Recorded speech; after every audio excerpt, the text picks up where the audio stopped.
E aí, galera do meu canal, professor Joel Arruda aqui discutindo o que é ativismo judicial. O ativismo judicial é um fenômeno que teve início a partir da Segunda Guerra Mundial, quando o Poder Judiciário começou a dar mais consistência e concretude às suas decisões judiciais perante o Poder Executivo e o Poder Legislativo, superando o paradigma que era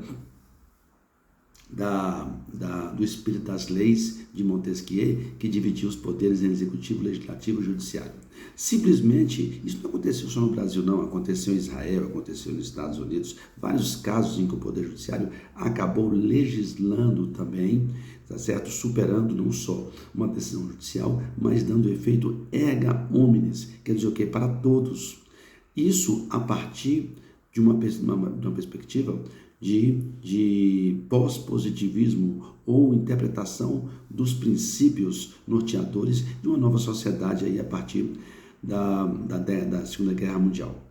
No Brasil, isso se deu a partir da Constituição da República Federativa do Brasil de 1988, pô.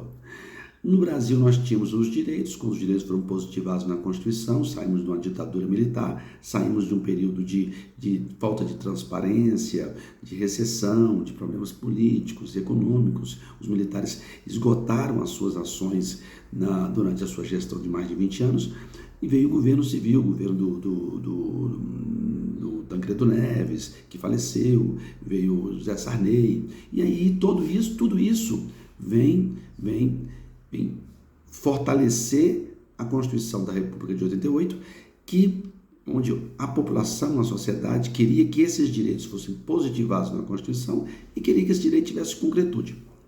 No primeiro momento, o Supremo Tribunal Federal teve um posicionamento de inércia. Ele não preenchia os casos que chegavam na corte. Ele não decidia, ou então simplesmente colocava em mora o legislativo. Só que o Supremo começou a perceber que o legislativo não iria enfrentar assuntos complexos, assim como não enfrenta legalização da maconha, legalização do aborto, racismo, homofobia, transfobia e todos os assuntos moralmente ou polêmicos. O legislativo se omite. E o Poder Executivo acaba não executando as políticas públicas cabíveis para esses setores e esses casos. Executa de forma indireta, mas não toma as providências cabíveis realmente quando é necessário. E o que aconteceu? Veio o Poder Judiciário, depois de 10, 15 anos, suportando aquela pressão, o Supremo começou a preencher o caso concreto entre as partes, tá certo? E colocando em mora o legislativo, no segundo momento. Esse fenômeno, que nós chamamos de, primeiro, ele preenche o caso concreto entre as partes e coloca em mora o legislativo. E demorou uns 5 anos, nós chamamos de teoria intermediária, tá certo? Do mandato de injunção, por exemplo, onde o Supremo ainda esperava o Poder Judiciário se manifestar. Quando realmente o Supremo se cansou da inércia do Poder Legislativo e da minimização do Poder Executivo frente aos problemas sociais, o Supremo Tribunal Federal começou a atuar. Ele começou a atuar e começou a preencher os casos concretos, união estável entre homossexuais e outros enfrentamentos aí de crime de homofobia, com analogia ao racismo e outras decisões que foram concretizando a atuação do Supremo Tribunal Federal. Só que o governo Lula passou para Dilma, a Dilma pegou e entrou vamos dizer, em desconforto político e acabou perdendo apoio político, e aí entrou no seu impeachment, veio o governo Temer. O governo Temer fez a reforma da Previdência, a reforma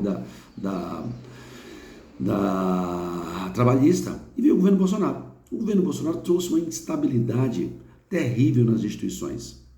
Ofendia o tempo todo, provocava o tempo todo, os seus militantes pressionavam o Supremo, xingavam os ministros do Supremo, falavam que ia fechar o Supremo, o filho do Bolsonaro falava que um cabo e um soldado fechavam o Supremo, e aí o Supremo resolveu reagir. E o Supremo já vinha reagindo na pandemia, porque se não fosse o Supremo Tribunal Federal, a gente não teria nem lockdown nem vacina. A pressão foi muito grande e os partidos políticos provocam o Supremo. É importante você entender, cidadão, que O Supremo não trabalha de ofício, ele é provocado pelos partidos políticos, pelas entidades, pelas instituições e pelas ações judiciais que são protocoladas junto ao Supremo Tribunal Federal.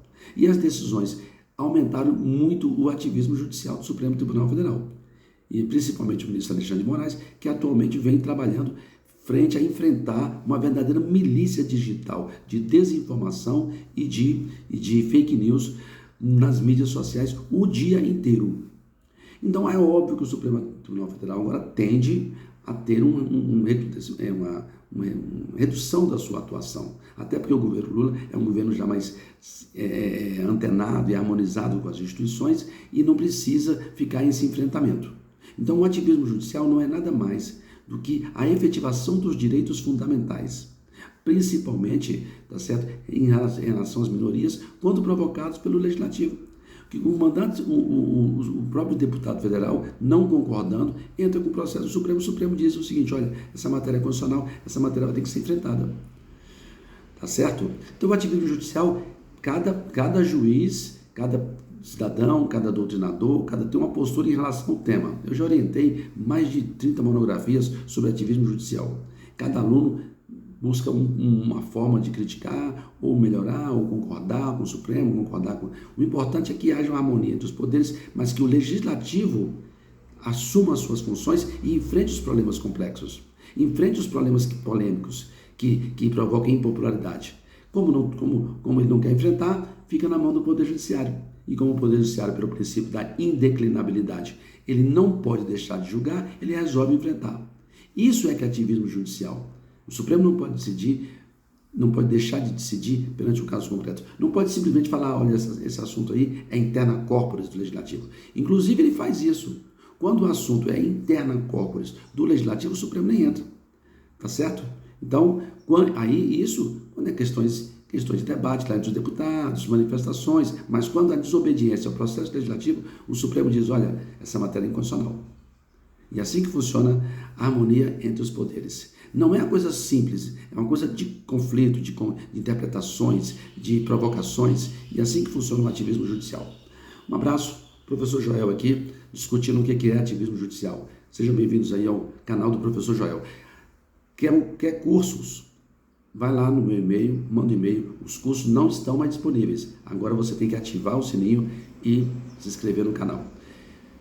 E depois mandar o e-mail que a gente vai negociar esse. Agora tudo é pago. Agora eu estou na internet. Um abraço, gente. Fiquem com Deus.